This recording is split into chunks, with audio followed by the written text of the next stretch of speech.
Hello friends, आप सभी का हमारे यूट्यूब चैनल पे स्वागत है। आज हम हिंदी के 30 क्वेश्चंस करेंगे जो कि हमारे C TET, H TET, SSC, Delhi police सभी में काम आने वाले क्वेश्चंस होंगे। तो चलिए पहला क्वेश्चंस करते हैं। पथ पथ्य युग्म का अर्थ होता है।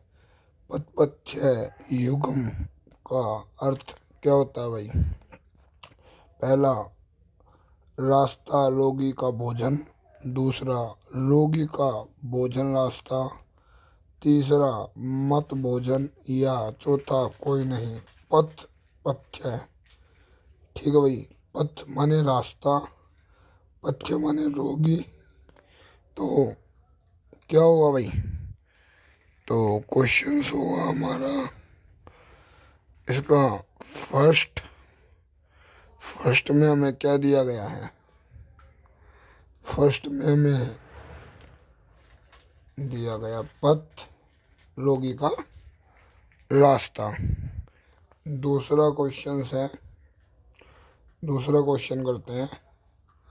गायक का संधि विच्छेद है।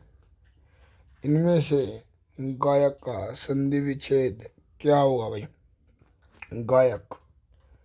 गायक का संधि विच्छेद होगा हमारा गा जमा यक। दूसरा, गाय जमा इक। या गे जमा अक। या फोर्थ, गै जमा आयक। तो हमारा ऑप्शन रहेगा सी, गे जमा अक, गायक। ठीक है दोस्तों, इसी प्रकार आगे चलते हैं और तीसरा क्वेश्चन सोल्व करते हैं। तीसरा क्वेश्चन हमारा, प्रत्यय के योग से बना शब्द कौन सा है? भाई इनमें से ये बताना हमें कि प्रत्यय के योग से, प्रत्यय से बना हुआ प्रत्यय कहाँ जुड़ता है भाई? उपसर्ग आगे जुड़ता है और प्रत्यय पीछे जुड़ता है। तो देखिए दोस्तों, सुगंध, सु जमा में गंध, सुगंध, ठीक है। अपमान, अप जमा में मान। मालीन, माल जमा में लीन, लीन क्या एक प्रत्यय। अनुकूल, अनु जमा में कूल, ठीक है भाई।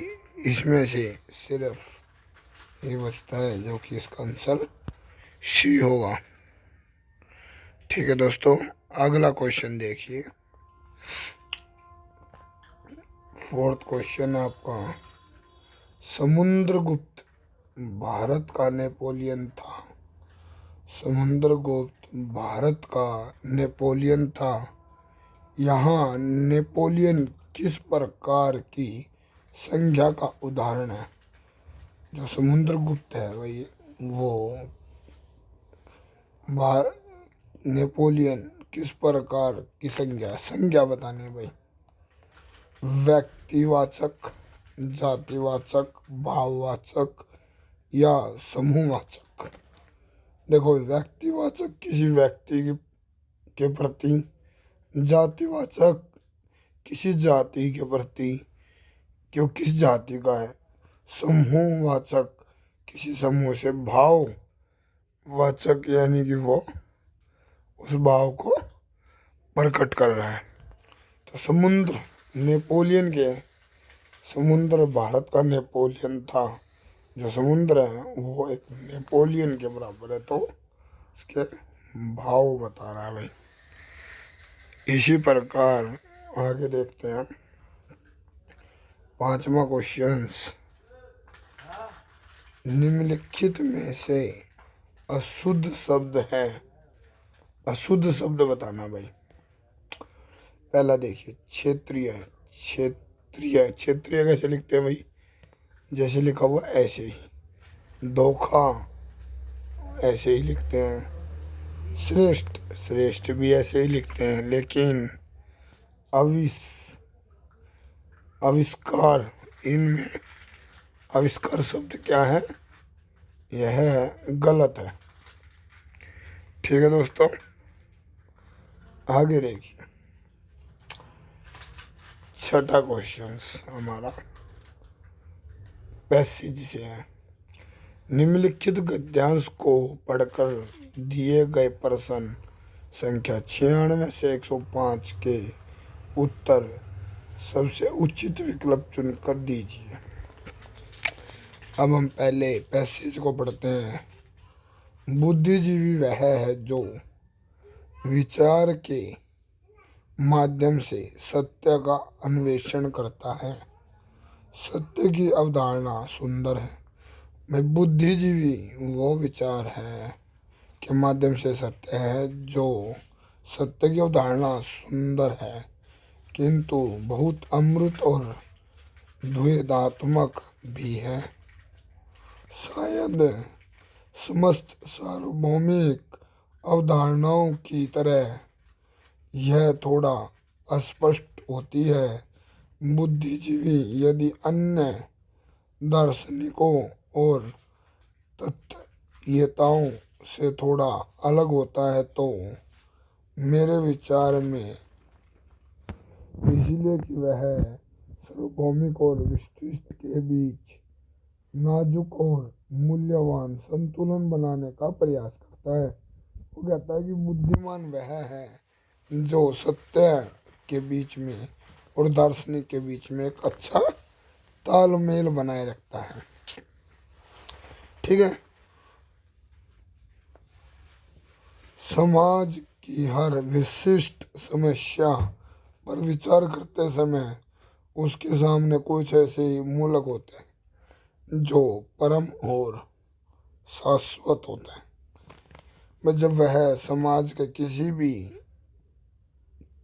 समाज को हर विशिष्ट समस्या के समय कोई भी समस्या होती है तो वो उसका नेगेटिव और पॉजिटिव दोनों ही पहलू देखता है जो परम और अवश्य होते हैं। जरूरी नहीं वह उन्हें परिभाषित करे किंतु उन्हें आलोक में वह अच्छे और बुरे, नैतिक और अनैतिक, सही और गलत का विवेक अर्जित करता है।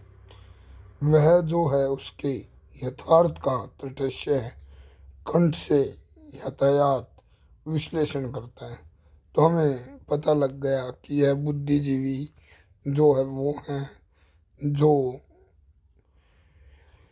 लेखक हुआ है उन चीज़ों से जुड़ा हुआ है। तो अब इसके क्वेश्चंस देखते हैं। इसमें आप लोग पढ़ सकते हैं वीडियो को पॉज करके, इसमें आगे भी दिया हुआ है इसे।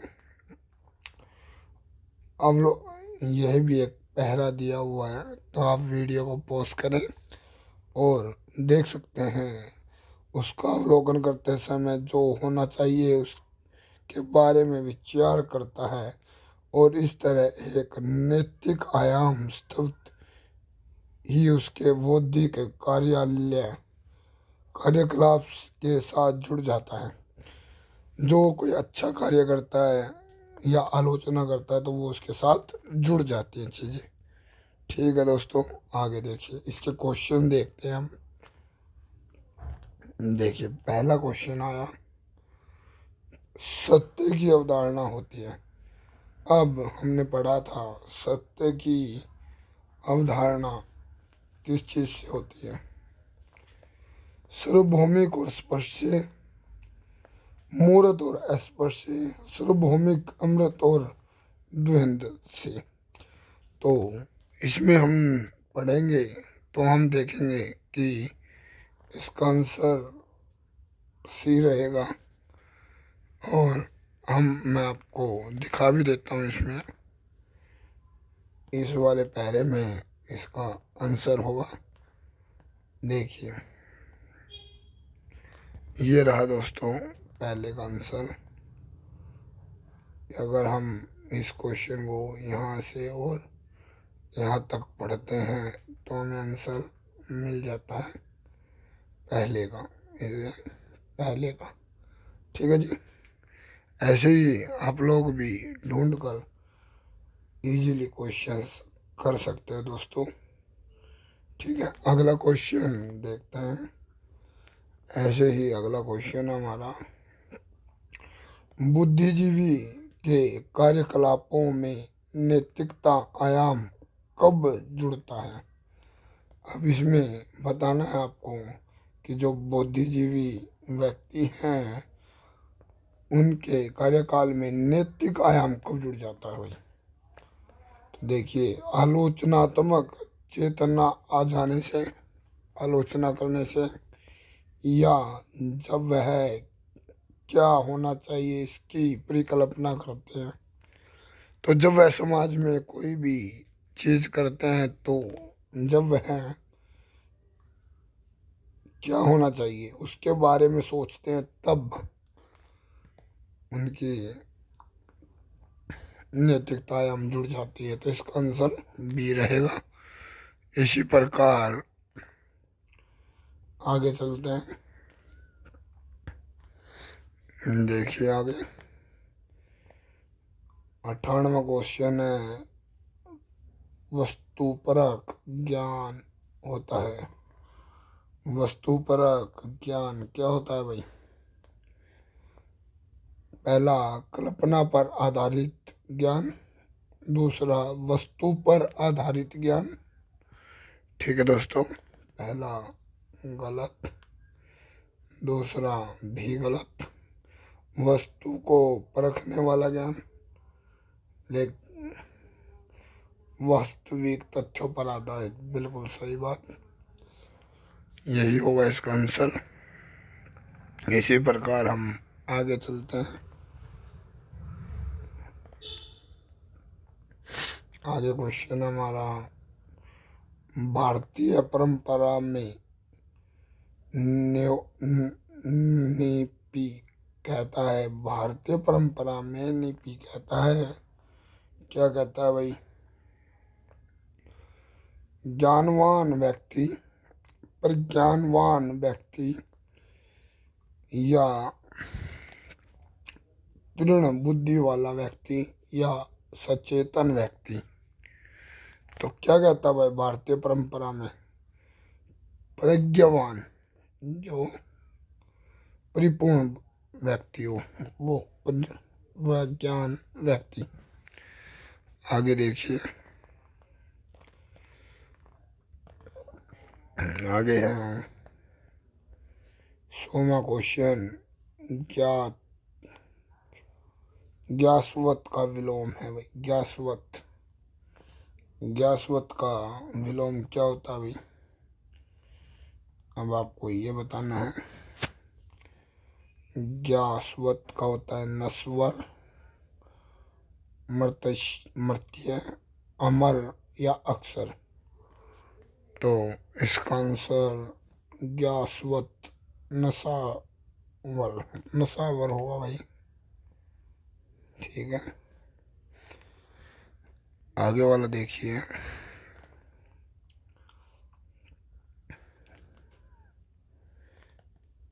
आगे है, बुद्धिजीवी अन्य तत्ववेताओं से किस प्रकार अलग है? यह किस प्रकार अलग है? तो आपको यही बताना है। तो 101 में वह वस्तुपरक पर जोर देता है, दूसरा वह तटस्थता पर जोर देता है, तीसरा वह शाश्वत मूल्यों पर जोर देता है, वह बौद्धिक होता है। तो हमने बुद्धिजीवी पढ़ा था, जो उसमें पैसेज में हमें दिया हुआ था, वह शाश्वत मूल्यों पर जोर देता है। तो आंसर सी रहेगा। तो ऐसे ही 102वां क्वेश्चन, बुद्धि प्रज्ञा में कब रूपांतरित होती है? पहला, जब आलोचनात्मक चेतना का आविर्भाव होता है, दूसरा जब ज्ञान, पहला गलत है, पैसेज के अकॉर्डिंग जब ज्ञान का आलोक प्राप्त होता है, भी गलत है उसके अकॉर्डिंग। जब मनुष्य का चिंतन व्यापक होता है और समस्त चराचर जगत उसकी दृष्टि बिंदु में सम्मिलित हो जाती हो। बिल्कुल सही बात। और ये भी गलत। तो इस प्रकार आपका आंसर 102 का सी रहेगा। आगे देखिए 103वां क्वेश्चन करते हैं। संवाहक शब्द का अर्थ है। संवाहक शब्द का अर्थ क्या होगा दोस्तों?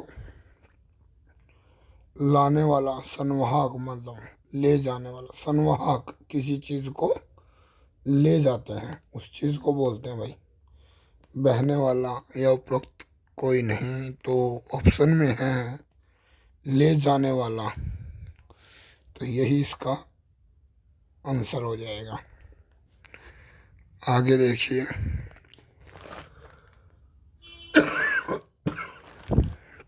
आगे है,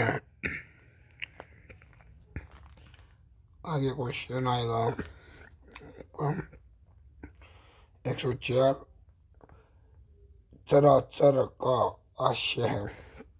चराचर का क्या आशय है भाई? चलने वाला और नहीं चलने वाला। नहीं, गलत है। दूसरा, चलने वाला और नहीं चलने वाला, यह भी पैसेज के अकॉर्डिंग गलत है। सजीव और निर्जीव चीज को कहते हैं चराचर। उपरोक्त सी डी नहीं होगा, तो इसका आंसर सी हो जाएगा। तो आगे देखिए, आगे है हमारा,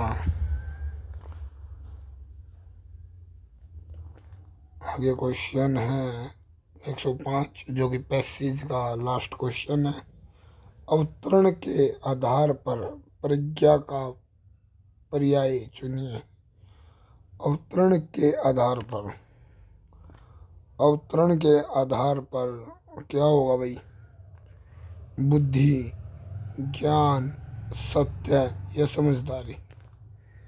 अब देखिए, अवतरण के आधार पर बताने कोई प्रज्ञा का पर्याय। प्रज्ञा माने समझदार होता है भाई। ठीक है, बुद्धिमान कह सकते हैं हम, बुद्धि नहीं हो सकती, बुद्धिमान कहेंगे, समझदारी कहेंगे, ये सारी चीज़ें, सूझबूझ कहेंगे, ये सारी चीज़ें ही प्रज्ञा से जुड़ी हुई हैं। तो आंसर रहेगा हमारा डी। ऐसे ही आगे देखिए, हमने पैसेज कंप्लीट किया, तो हम इस प्रकार पैसेज में पूरे नंबर ला सकते हैं। तो आगे है वनवासी शब्द में समास है। अब यहाँ पे समास की बात करता है वो हमसे। तो ये देखिए, द्विगु समास है भाई, या द्विंद समास है, या तत्पुरुष समास है, या कर्मधारय समास। वनवासी की बात हुई है भैया, तो तत्पुरुष वनवास, जहाँ पे एकांत में रहते हैं, उस चीज़ की बात कही है। वनवासी यानी जैसे जंगल या कहीं भी रहते हैं, तो उसकी बात की है, तो किसके अंदर आएगा? तत्पुरुष समास के अंदर आएगा। तो ऐसे आप कर सकते हैं। अगर आपको समास नहीं आते हैं तो आप हमें कमेंट करके बताएं, हम समास पर भी एक वीडियो लेके आएंगे। आगे देखिए, निम्न में से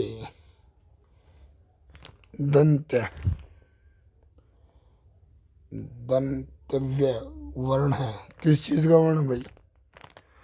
ये बताना हमें।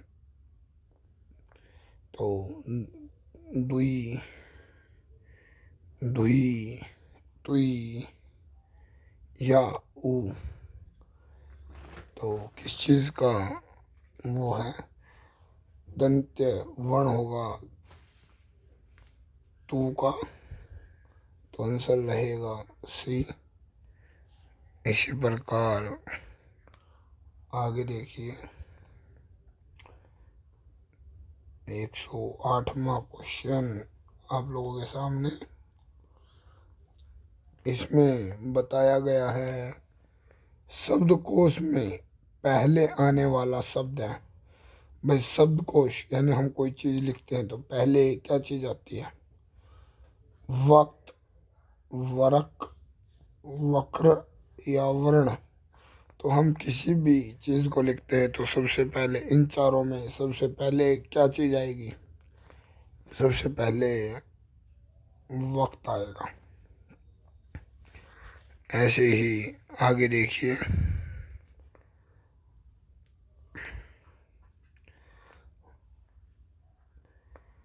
109वां क्वेश्चन। निम्नलिखित में से तत्सम शब्द है। इसमें भाई 109वें क्वेश्चन में हमें तत्सम शब्द बताना है। कोयल, कपट, ऊंट या काठ। इनमें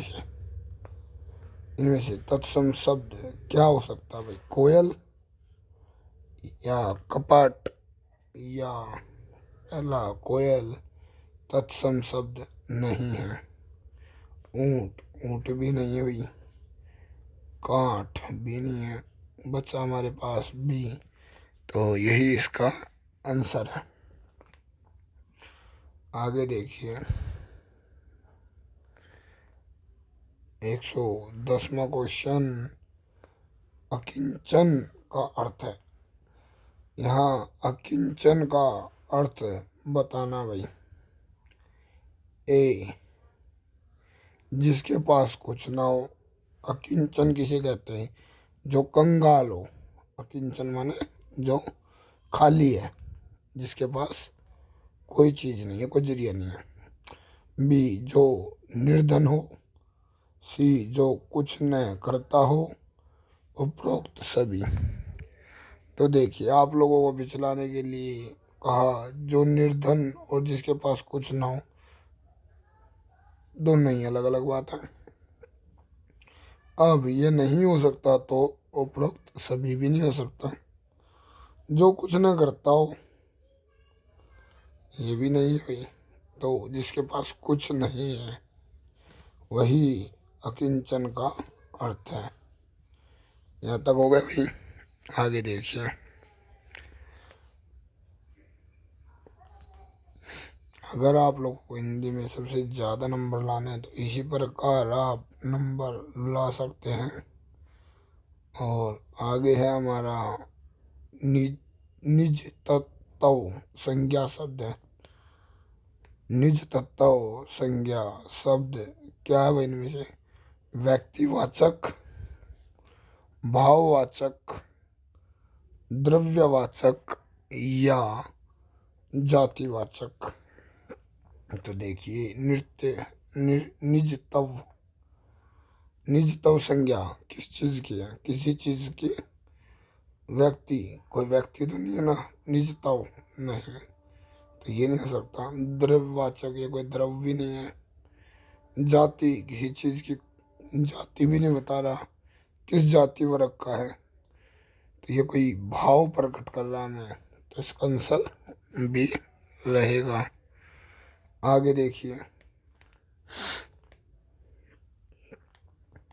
ऐसे ही हम बहुत जल्द क्वेश्चंस को सोल्व कर सकते हैं और अपने अच्छे मार्क्स ला सकते हैं। आगे क्वेश्चन है, संयुक्त व्यंजन श्रेय की ध्वनि है। इनमें से छह की ध्वनि किस में है भाई? ये बताना आपको। क, एस, क, ए, प, क, ए, से। तीसरा क, ए, छ और चौथा क, ए, से। तो देखिए, इसमें ध्वनि किस चीज में आ रही है भाई? इसमें नहीं आ रही है, इसमें भी नहीं आ रही है और इसमें भी नहीं आ रही है, इसमें आ रही है। तो इसका आंसर ए रहेगा। आगे 113वें क्वेश्चन पे चलते हैं। निर्भय इसका संधि विच्छेद निर्भय। निर्भय का संधि विच्छेद क्या रहेगा भाई इनमें से? नि जमा में भय, निभ्य हो गया भाई। नि जमा में लभ्य, ये भी निर्भय नहीं बना। पहला नहीं है, दूसरा भी नहीं है। ठीक है दोस्तों, इसी प्रकार नि जमा में भय, निर्भय बिल्कुल सही है। चौथा निर जमा में भय, निर्भय, ये भी नहीं होगा। तो इसका आंसर सी रहेगा। ऐसे ही आगे चलिए। आगे क्वेश्चन है हमारा 114वां। निम्नलिखित में से शुद्ध शब्द छाटिए। इनमें से शुद्ध शब्द छाटना भाई, जो सही लिखा है वो देखना है।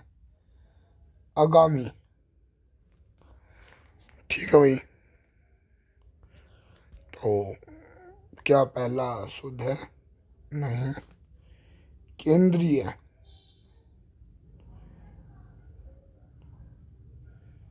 ये भी नहीं। दीक्षा,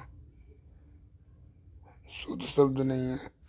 अधीन एक शुद्ध शब्द है भाई इन चारों में से। इस प्रकार इसका आंसर सी रहेगा। आगे देखिए 115वां क्वेश्चन करते हैं हम। केर वेर का संग होना का अर्थ है। केर वेर का संग होना किस चीज को प्रदर्शित करता है भाई? दोनों अलग अलग केर वेर या विपरीत स्वभाव वालों का साथ साथ रहना, या भाग्य की बात, या दयावान व निष्ठुर का साथ। देखिए भाई, केर वेर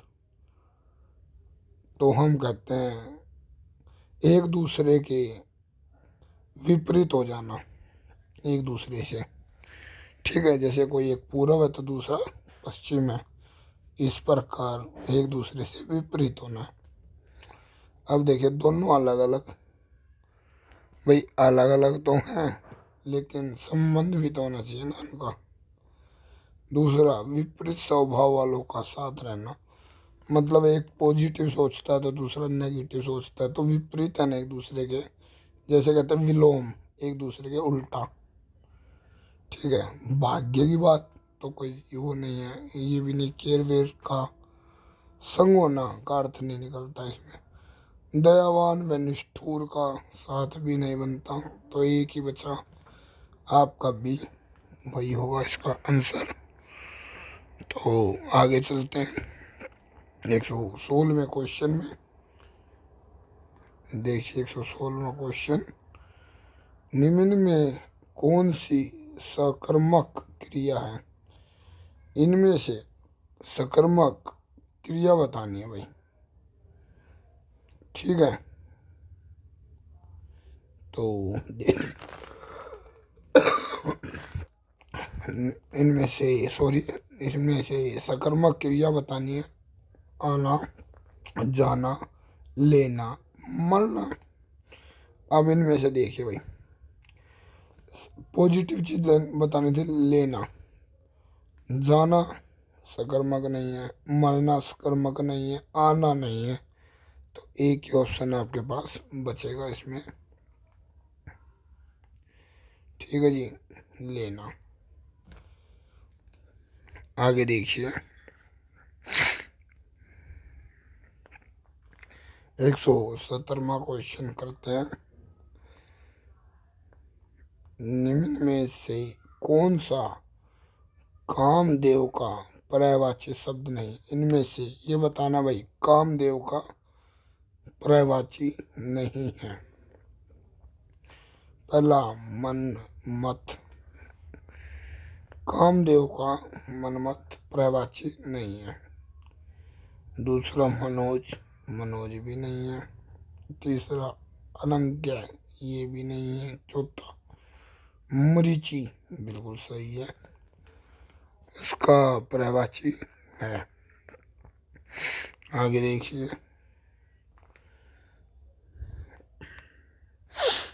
आगे क्वेश्चन है 118वां। निम्न में से भाववाचक संज्ञा बताने भाई। इनमें से भाववाचक संज्ञा कौन सी है जो भाव प्रकट करे? पराया, अपना, जागरण या सभ्य। इनमें से भाव क्या चीज प्रकट कर लिया? पराया को भाव तो प्रकट नहीं कर ना, तो पहला नहीं हो सकता। अपना, ये भी कोई भाव प्रकट नहीं कर पा रहा, संज्ञा का वो नहीं है। तीसरा, जागरण एक संज्ञा है जो कि भाववाचक संज्ञा का रूप है। तीसरा, सभ्य है, सभ्य भी भाववाचक संज्ञा नहीं है। तो इस प्रकार इसका आंसर सी रहेगा। आगे देखिए, आगे 119वां क्वेश्चन। भाषा संबंधी मूल कौन कहते हैं? भाषा संबंधी मूल बताने भाई। ठीक है, तो भाषा संबंधी मूल बताओ भाई। इसमें से पाप, त्रुटि, अपराध या द्रोह, इनमें से क्या हो सकता है? भूल को कहते हैं। भूल को क्या कह सकते हैं हम? मतलब कोई चीज भूल जाना। भाषा संबंधी भूल को कहते हैं, मतलब कोई भी भाषा में हम कोई चीज गलत बता दे तो उसे क्या कह सकते हैं? क्या हम पाप कह सकते हैं? नहीं। क्या हम अपराध कह सकते हैं? वो भी नहीं। क्या हम द्रोह कह सकते हैं? वो भी नहीं। त्रुटि कह सकते हैं? बिल्कुल कह सकते हैं कि भाई आपने भाषा में कोई गलती कर दी है। ठीक है, अगला क्वेश्चन और लास्ट क्वेश्चन है ये। निम्नलिखित में से तद्भव शब्द है। इनमें से भाई तद्भव शब्द कौन सा है ये बताना है। तो देखिए, स्वयं तद्भव शब्द है? नहीं। आगे भाई, ग्रह एक तद्भव शब्द नहीं है। तीसरा, चंचू भी नहीं है। चौथा, सुर बिल्कुल है। तो इसका आंसर डी रहेगा। इसी प्रकार आप हमारे साथ बने रहें और ऐसे ही सीटेट, एस्टेट, किसी भी गवर्नमेंट जॉब के लिए तैयारी करते रहें। यह सबसे बेस्ट क्वेश्चन है। ऐसे ही हम नई पीडीएफ फिर से लेके आएंगे। अगर आपको कोई चीज़ नहीं समझ में आती या आप किसी सब्जेक्ट की वीडियो चाहते हैं तो हमें कमेंट करके बताएं। चलिए, थैंक यू। इस वीडियो को ज़्यादा से ज़्यादा लाइक, शेयर, सब्सक्राइब कीजिए। ज़रूरतमंदों के पास पहुंचाइए जिससे कि उन्हें कोई भी अपना एग्ज़ाम पास करने में आसानी रहे। Thank you.